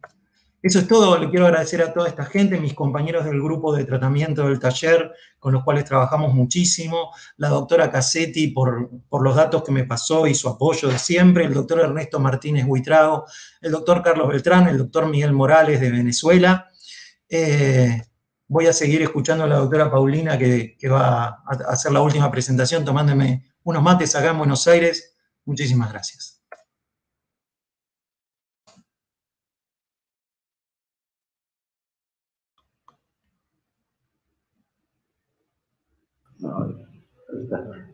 Bien, muchas gracias, doctor. Todas las ponencias en los diferentes bloques han sido muy bellas. El poder de condensación de conocimientos que han tenido y han vertido en tan poco tiempo nos ha ayudado mucho a tener un poder de decisiones en nuestros países. Por situaciones de tiempo y el agradecimiento al doctor Hoffman, vamos a dar paso a la siguiente plática a cargo de la doctora Ana Paulina Celi. Así que, doctor Martín, muchas gracias. La siguiente plática está a cargo de la doctora Ana Paulina Celi de Ecuador, que va a disertar el tema poblaciones difíciles de tratar en Latinoamérica. Así que vamos a ver si ya está la pantalla de la plática de la doctora Celi para poderle escuchar.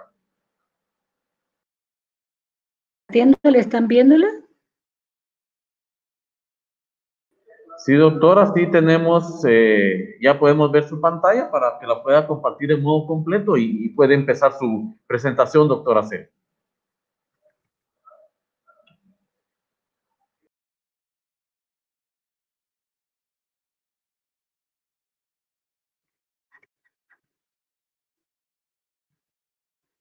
Está en modo completo en este momento. ¿Cómo le están mirando ustedes? Bien, doctora, ya la miramos en modo completo. Perfecto. Gracias. Bueno, buenas tardes a todos. Muchas gracias por la invitación. Tengo que expresar especialmente mi agradecimiento a la doctora organizadora presidenta de ASENCAI. Gracias, Nancy. Y pues ahora vamos a seguir con la presentación última, que espero cumplir con los tiempos, luego de haber cambiado varias veces mi horario para que todos estemos contentos en el taller latinoamericano. Vamos a hablar básicamente de las poblaciones difíciles de tratar. Fue muy difícil seleccionar cuáles poblaciones se pueden considerar difíciles de tratar, pero en la tarde de hoy vamos a revisar adolescentes naïf, adolescentes con infección perinatal, adolescentes y adultos con comorbilidades y ancianos, porque el resto de poblaciones difíciles de tratar va a ser difícil de abordar en este tiempo. Cuando hablamos de adolescentes naïf, lo que nosotros podemos decir que el porcentaje de distribución de las nuevas infecciones por VIH por región ha cambiado. Y lo que nosotros podemos ver es que hay una tendencia actual a disminución de los niños de 0 a 4 años infectados, pero los adolescentes de 15 a 19, con la definición de UNICEF, entre el 2016 y la proyección al 2050, muestran un escenario que incluye Latinoamérica, en la cual, en lugar de haber un descenso, va a haber un incremento siempre sostenido hasta el 2050. Esto demuestra que tenemos más que hacer para lograr el control de la epidemia, porque hay menos nuevas infecciones en los niños más pequeños, pero los adolescentes con un declive que se ha estancado en la realidad. Nosotros tenemos que abordar múltiples vulnerabilidades en los adolescentes y las mujeres jóvenes para lograr cambiar la trayectoria hacia lo que nos pide ONUCIDA de una reducción del 75% de nuevas infecciones, lo cual significaría menos de 100,000 nuevas infecciones en este grupo. Estamos lejos, y como ustedes pueden ver ahí en naranja, estamos lejos de obtener esta brecha, es muy alta, este gap es muy alto, y hay que hacer cosas innovadoras para conseguir reducirlo, como hemos estado hablando con los compañeros. Otra cosa importante es que los adolescentes que viven con VIH reciben acceso inadecuado a la terapia antirretroviral. Aquí tenemos una revisión del año 2018 realmente, hecha por UNICEF, que muestra que el grupo de adolescentes entre 15 y 19 años en general tiene un acceso del 37% en la región, lo cual difiere un poco de lo que hemos estado viendo nosotros en los datos reales del taller, significando esto que nosotros tenemos que hacer un énfasis en el tema de adolescentes porque es el grupo más vulnerable, pero con más inequidad en cuanto al tratamiento.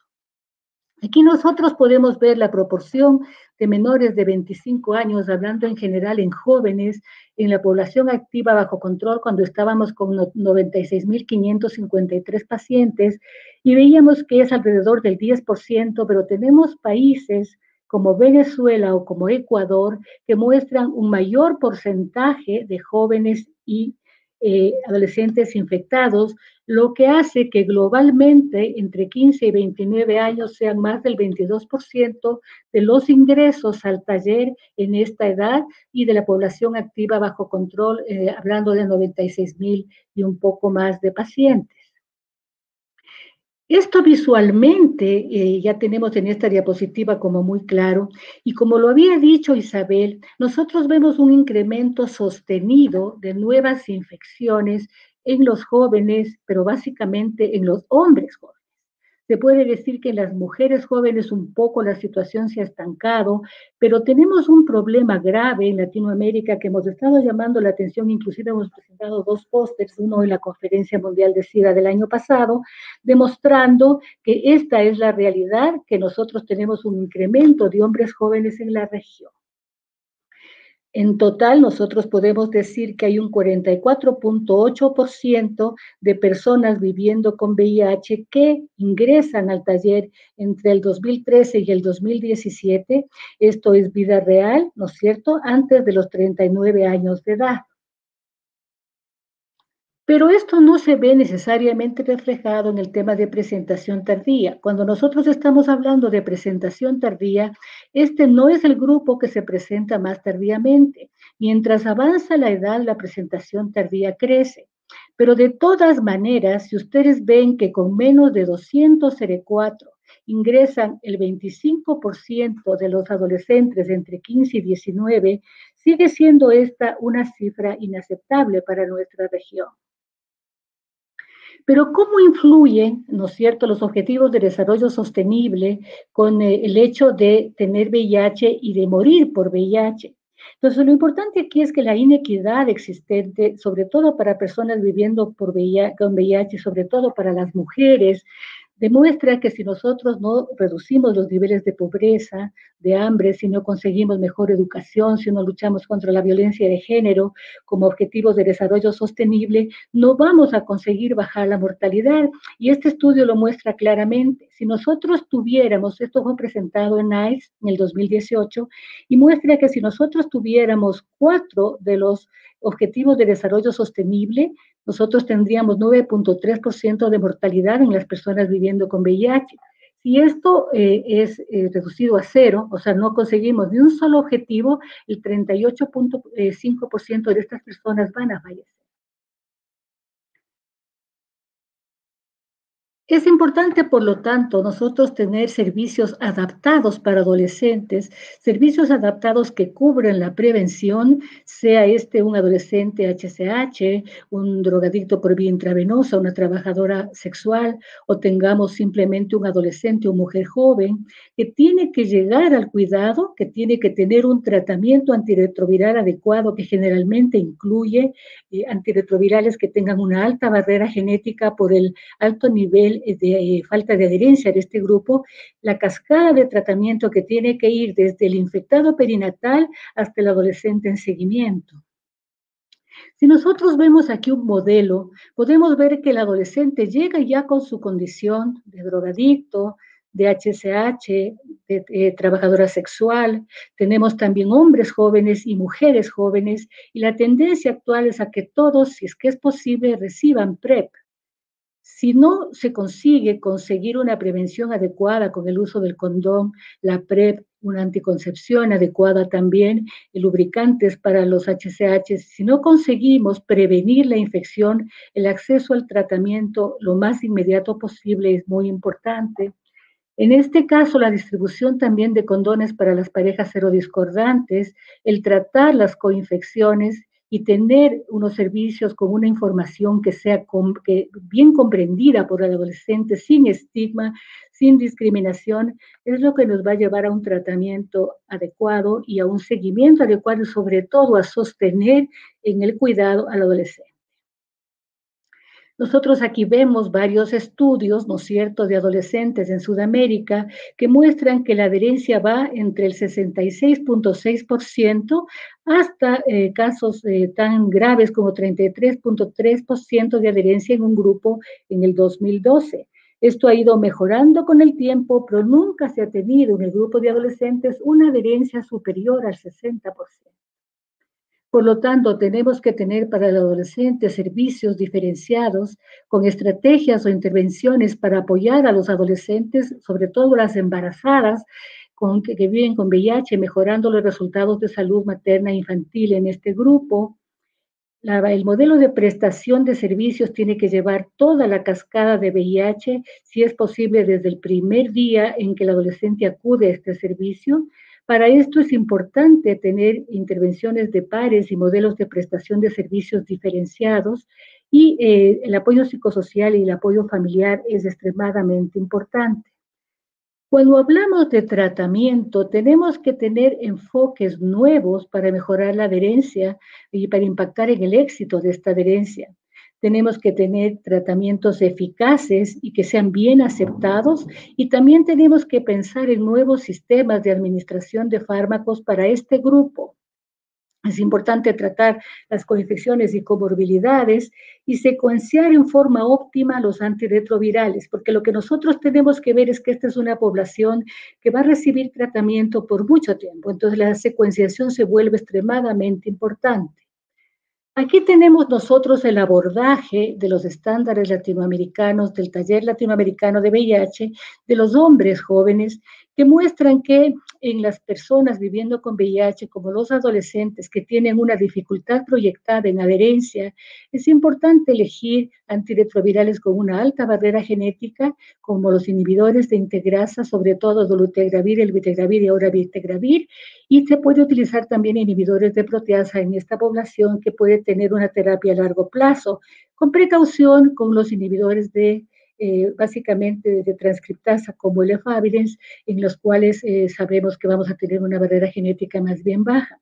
Pero también hay que considerar que el adolescente se puede presentar ya con patología psiquiátrica, puede tener una carga viral mayor a 100.000 o puede tener una resistencia primaria alta. Entonces es importante que nosotros tomemos en cuenta todos los escenarios posibles, individualicemos la terapia cuando tenemos frente a nosotros un adolescente que inicia su tratamiento. El otro grupo es el adolescente que viene infectado, sea por transmisión vertical, por transmisión durante el parto, la lactancia.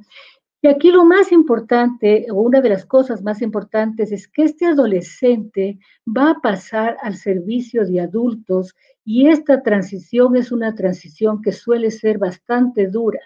Este es un movimiento intencional y planificado del adolescente y adulto joven, ¿no es cierto?, para medidas de atención de salud distintas a las centradas en el niño.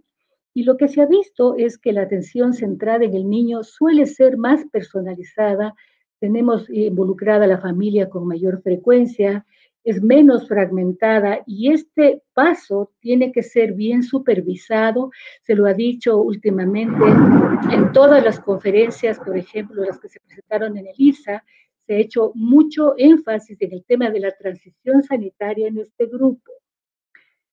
Porque este adolescente que viene tratado, viene ya con una prevalencia de complicaciones de su infección por VIH, que en este estudio que se realizó en África se puede ver que es muy diferente del adolescente que va a atenderse por cualquier otra razón que no sea VIH. Porque si nosotros pensamos en las personas enfermas y que no tienen HIV, que son del grupo de adolescentes, tienen involucrado generalmente uno de sus sistemas. Involucrar dos de sus sistemas es mucho mayor en el caso del VIH y muchísimo mayor involucrar un tema multisistémico como son los chicos que llegan en este momento.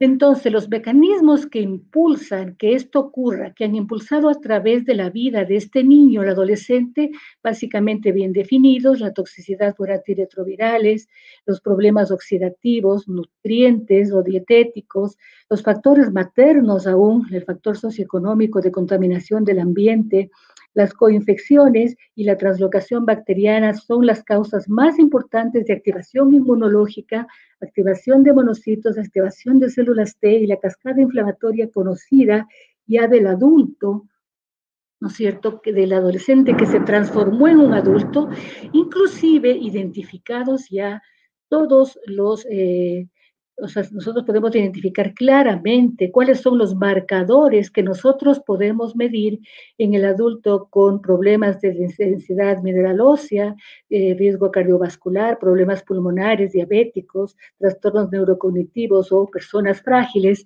tienen una cascada de inflamación con específicos marcadores que pueden ser medidos y también puede ser medido su efecto en las medidas que tomemos para evitarlo. Pero a pesar de que hagamos lo que hagamos para evitarlo, el HIV con los años lleva a que exista HIV y comorbilidades, o aún que acudan las personas ya con comorbilidades a ser atendidos. Básicamente en los adultos tratados con VIH, estos son los sistemas afectados. Puede haber hasta el 30% de disfunción renal, podemos tener una mayor prevalencia que en algunos estudios llega hasta el 63% de pacientes VIH positivos con problemas de densidad mineral ósea reducida, problemas neurocognitivos hasta en el 50% de las personas, enfermedad cardiovascular tan estudiada desde hace mucho tiempo, y mayor riesgo de cánceres no definitorios de SIDA, por ejemplo, anal, vaginal, de hígado, de pulmón, melanomas, leucemias, cáncer colorectal y cáncer renal. Esto lleva a que existan causas de muerte no relacionadas al SIDA que se convierten en muy importantes. Entonces, si nosotros revisamos este metaanálisis de 19 estudios reportando una cohorte de adultos y su fallecimiento, lo que mostró es que en los países de recursos altos, el problema mayor básicamente es riesgo cardiovascular y cáncer. Cuando hablamos de los países en desarrollo, el problema mayor generalmente es un problema de hígado, el más común, y también los efectos indeseables del tratamiento. Y cuando hablamos del África subsahariana, los países del África subsahariana tienen todas las condiciones de muerte no relacionadas al SIDA, un poco una mixtura. Entonces, el hecho de que sean países de distinto INCO es lo que muestra distintas causas de muerte no relacionadas al SIDA. Entonces, ¿cuál es el camino ya conocido hacia las comorbilidades? Básicamente, la persistencia de la viremia que lleva a inflamación, activación del sistema inmune, daño inmunológico cada vez más sostenido. Tenemos también un problema de drogas, básicamente el efavirenz, el tenofovir, los inhibidores de proteasa y ahora también los inhibidores de integrasa. Dependiendo cuándo se inicie y cuánto dure el tratamiento, llevan a una mayor carga de comorbilidades físicas y mentales incrementados por el fumar, el estrés, la falta de una dieta adecuada y de ejercicio.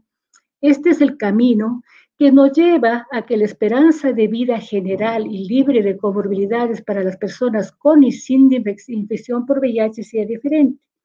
Este estudio que compara en cáncer permanente del 2000 al 2016 personas con y sin VIH muestran que a pesar de los avances, a pesar de la disminución de la mortalidad, la vida libre de comorbilidad no es igual para las personas viviendo con y sin VIH, y también los años de diferencia entre personas viviendo con VIH se han acortado respecto a la población general, pero no ha desaparecido esa brecha, básicamente por las enfermedades que acabamos de nombrar.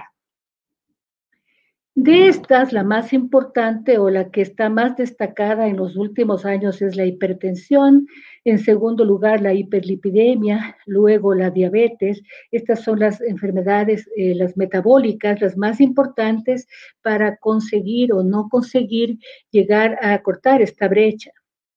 Pero también tenemos el problema de enfermedad hepática en las personas viviendo con VIH, mediada por las coinfecciones con hepatitis, el consumo de drogas y aún el consumo de antirretrovirales, enfermedades autoinmunes, hígado graso, no alcohólico y el envejecimiento, lo cual lleva, pues, como todos conocen, a estrés oxidativo, a citotoxicidad, acumulación de metabolitos tóxicos, a una inflamación sistémica y al final, en el caso del hígado, fibrosis, cirrosis, carcinoma hepatocelular o enfermedad hepática en etapa terminal. También es muy importante que los trastornos neurocognitivos, ¿no es cierto?, mediados por el alcohol, por el abuso de sustancias, por la edad y por la polifarmacia, es otro de los factores muy importantes a considerar entre las comorbilidades. También tenemos la enfermedad renal que llega por varias vías. Esta diapositiva traducida al español que fue presentada en el IRSA, básicamente habla de que las coinfecciones con hepatitis, la diabetes e hipertensión llevan a la enfermedad nefropática asociada al VIH, a problemas inmunocomplejos que causan igual enfermedad renal. Tenemos también enfermedad renal aguda en algunos casos, ¿no es cierto? O también enfermedad renal crónica por varias vías. Llega la enfermedad renal a la persona viviendo con VIH en tratamiento. Y el problema, uno de los más importantes, es la polifarmacia y conforme pasan los años más. Tenemos este estudio publicado recientemente en el año 2020, que es un metaanálisis de los estudios que revisan polifarmacia y se ve que la probabilidad llega a más del 20% de que la persona tenga hasta 5 medicamentos adicionales aumentados al TAR. Y también esto incrementa en forma conocida el riesgo de muerte. Todo esto hace que nosotros podamos elaborar una diapositiva como esta, en la cual vemos a la persona desde el nacimiento hasta la muerte o hasta la etapa tardía, en la cual va a tener comorbilidades en su vida diferentes, marcadas en el nacimiento por la genética, la pobreza, la raza, en la vida temprana por la educación, el tabaquismo, el abuso de sustancias, problemas depresivos, traumas, el aislamiento del estigma. En la mediana edad, la obesidad, la hipertensión, la dislipidemia, la diabetes, la falla renal y los defectos neurocognitivos que pueden ser leves. Y en una etapa tardía, enfermedad cardiovascular, cáncer, enfermedad hepática terminal o demencia. No podemos dejar de nombrar lo que en este momento está totalmente al día, el tema de la ganancia de peso en las personas que están en tratamiento antirretroviral. En esta diapositiva se ha tratado de poner todos los estudios de investigación respecto a un comparador y lo que se ve claramente es que existe la ganancia de peso, que no se la puede ignorar y que puede ser que la ganancia de peso de lo que se muestra en estos estudios sea más alta para los inhibidores de integrasa. Aquí tenemos la data del 2020 respecto a ganancia de peso, 2 estudios presentados en el IAS, que mostraron en África básicamente que existe el 1.85 veces más frecuencia de desarrollar un índice de masa corporal más alto en los pacientes que recibieron dolutegravir, 3-TC, tenofovir versus otros antirretrovirales, y también se estudió esto para Victegravir y los subanálisis de estudios ya en marcha que mostraron una ganancia de peso de aproximadamente 1 kilogramo. ¿Qué dicen básicamente las guías, las últimas guías americanas sobre esto? Dicen que reconocen la ganancia de peso, que el aumento de peso se ha asociado con el inicio de la terapia antirretroviral y la posterior supresión viral. El aumento parece ser mayor con los inhibidores de integrasa que con otras clases. También se ha informado un mayor número de incremento de peso con TAF que con tenofovir y mayor con doravirina que con afavires. Y se necesita aclarar el impacto del aumento de peso para el riesgo cardiometabólico y si es o no reversible, y eso es lo que se está haciendo en este momento. Existen intervenciones específicas utilizadas para reducir la inflamación en la enfermedad por VIH, tratada con antirretrovirales en los adultos. En el caso de la replicación del virus, optimizar la TAF. Si hablamos de translocación microbiana, la rifaximina, prebióticos, probióticos y aún trasplante fecal, podemos alterar la función de la célula T o mejorar la función de la célula T con anticuerpos. Podemos tratar la inflamación, se ha probado estatina, inhibidores COX-2, cloroquina, metrotexate, biológicos, inhibidores de TNF, y se puede tratar la coagulación anormal con aspirina y también con otro tipo de fármacos como el dabigatran o el aprixaban.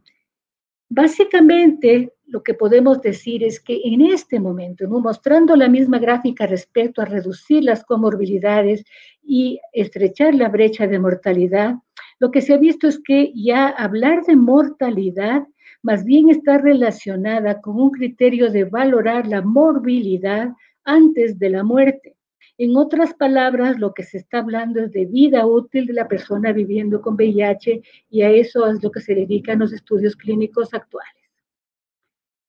Por último, hablando del adulto mayor y el VIH, lo que nosotros podemos decir es que claramente la infección por VIH es una enfermedad envejeciente porque hay menor mortalidad, permanecen las personas vivas con una mayor morbilidad que les lleva a que existan personas de mayor edad con comórbidas tratadas con antirretrovirales y con infección por VIH.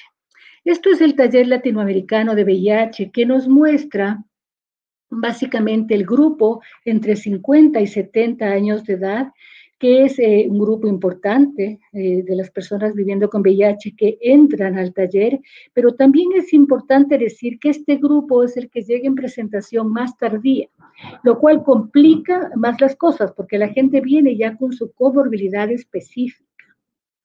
Esto debido básicamente a que tenemos una senescencia inmunitaria temprana conocida ya en la enfermedad por VIH, causada básicamente por translocación microbiana, ¿no es cierto?, por disfuncionalidad del timo, y todo esto pues nos lleva a activar el sistema inflamatorio, a causar enfermedades no definitorias que causan básicamente un envejecimiento prematuro en las personas viviendo con VIH, que ya ha sido muy conocida. Esta diapositiva que la tiene Ernesto y que siempre le robamos porque es tan bonita, lo que muestra es que los fármacos, la inflamación crónica nos lleva a que la persona viviendo con VIH adulta mayor esté más enferma o que tenga un envejecimiento acelerado. Y lo que nosotros hemos visto revisando la literatura es que dependiendo de la comorbilidad, el envejecimiento es acentuado o es acelerado. Básicamente envejecimiento acentuado, porque se comparten los factores de inmunosenescencia entre los mayores de 70 años, los VIH positivos sin terapia antirretroviral y los que tienen terapia antirretroviral de 5 a 10 años, lo que muestra que tenemos una inmunosenescencia propia del VIH. Esto hace que como retos futuros, y aquí tenemos la cohorte ATINA, donde se va a ver que como proyección al 2030, el problema más grave va a ser la enfermedad cardiovascular. Antes que la diabetes o las malignidades, la enfermedad cardiovascular va a ser lo más importante. Por lo tanto, el modelo de cuidado de VIH en adulto mayor va a tener que cuidar las 5M de la geriatría: la mente, la movilidad, la medicación, la comorbilidad, pero también lo que cada individuo considera importante. Y aquí tenemos las guías que antes no se habían tomado en cuenta comorbilidad por comorbilidad, y ahora sí. Tenemos las guías americanas últimas en las cuales se ve ya una consideración especial para falla renal, para falla hepática, para osteoporosis, para enfermedad psiquiátrica, dislipidemia o personas en periodo de lactancia. Estas consideraciones específicas y también las consideraciones de terapia antirretroviral en pacientes mayores de 50 años, tomando en cuenta la polifarmacia, la toxicidad acumulativa, y también pensar, ¿se va a recuperar sus linfocitos CD4? ¿Va a suprimir el virus? ¿Y va a ser o no adherente? Esto en mayores de 50 años.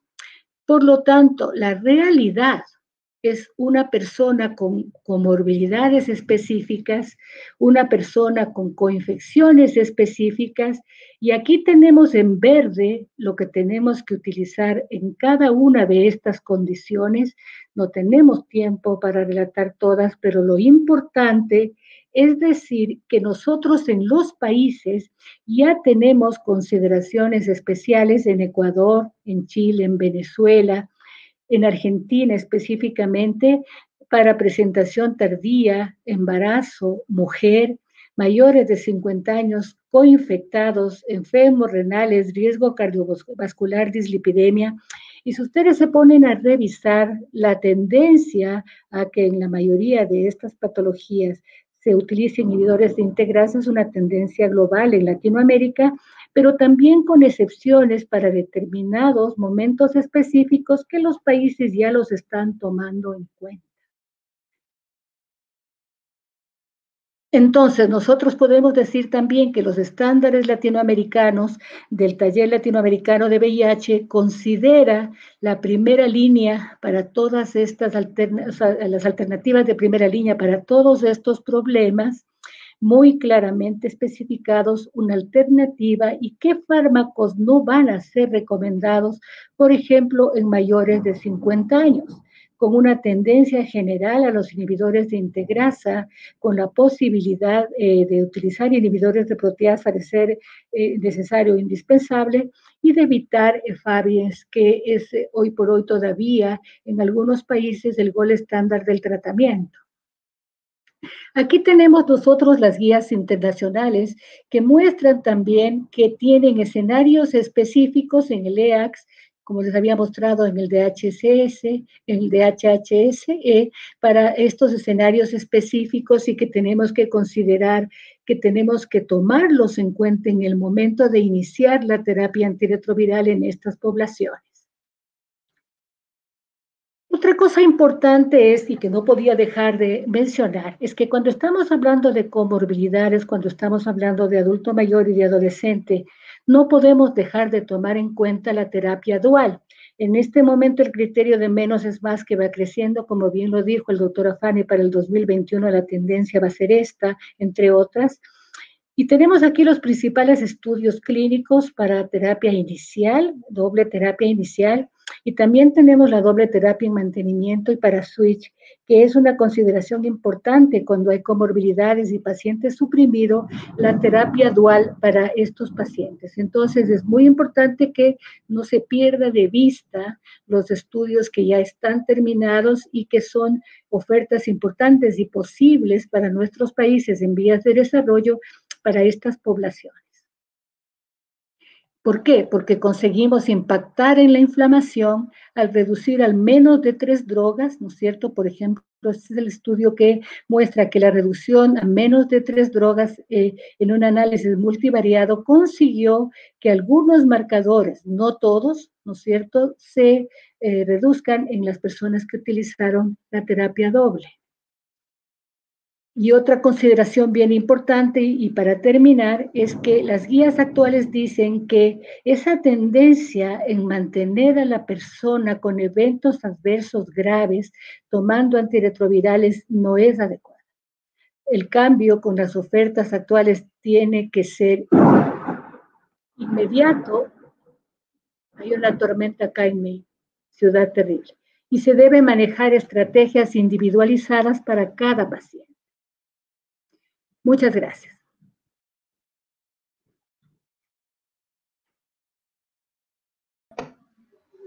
Bien, muchas gracias, doctora Celis, por tan impresionante plática acerca de los grupos especiales, el problema que usted tuvo para seleccionarlos y sobre todo la capacidad que mostraron todos los conferencistas para condensar los temas en tan poco tiempo. De manera personal y a nombre del comité organizador, darle las gracias a todos los que componen esta familia del taller latinoamericano. Mencionar que las pláticas pues van a estar grabadas en la sección de bibliotecas si quieren consultarlas, si quieren volver a revivir estas presentaciones, y si hubiera alguna situación de preguntas, las pueden hacer ya sea por el chat o bien enviarlas por correo para poderlas responder posteriormente. Si no hubieran preguntas o no hubieran comentarios, solo quisiera dar pues las gracias a Dios que terminamos bien estos dos bloques con interesantes temas del taller latinoamericano de VIH en este ASENCAI 2020 y invitarlos a al tema que va a ser vía satelital a las 2 de la tarde. Así que muchas gracias y pasen buen día.